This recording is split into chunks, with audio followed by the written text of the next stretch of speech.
দেখো দেখো দেখো কত পাকামো হয়েছে।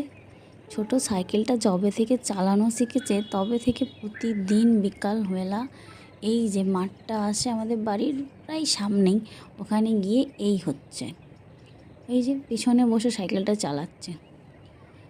শিখে গেছে না, তাই জন্য এরকম পাকামো হচ্ছে। আর আবার আমিও একটু করছি, বলছে মা একটু করো, আমি একটু তোমার ভিডিও তুলে দিই। খুব ভয় লাগছিল, ভয়ে ভয়ে করছে। আমি বলছি, না থাক তুলিস না, এখন যদি পড়ে যায়। বলছে না একটু তুলে রাখি। তারপরে এই যে আমরা বড় সাইকেল দিয়েছি ওকে শিখতে।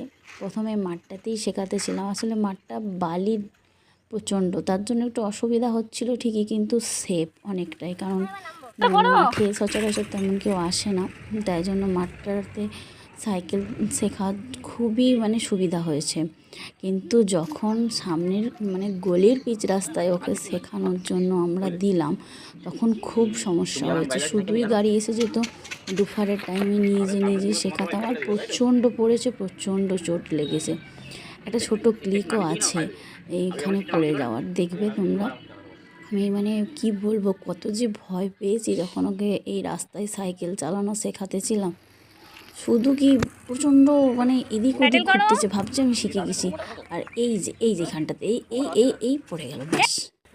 এত চোট পেয়েছিল বলে বোঝানোর নয়। তারপরে একদিন আমার সাথে আবার ছবি তোলা হচ্ছিল, আমি বলছি না, নড়বড় করতেছিলাম, এটা প্রথম দিন ছিল, সেদিন খুব নড়বড় করতেছিলাম। তো অনেকদিন সাইকেল চালানো অভ্যাস নেই, তারপরে এই ছোট সাইকেলে খুব অসুবিধা হচ্ছিল, আর আমার মেয়ে ভিডিও তুলবে, কি আনন্দ। তাও আমি ভাবলাম ঠিক আছে ট্রাই তো করি। খুব মজা হচ্ছিল ওর সাথে।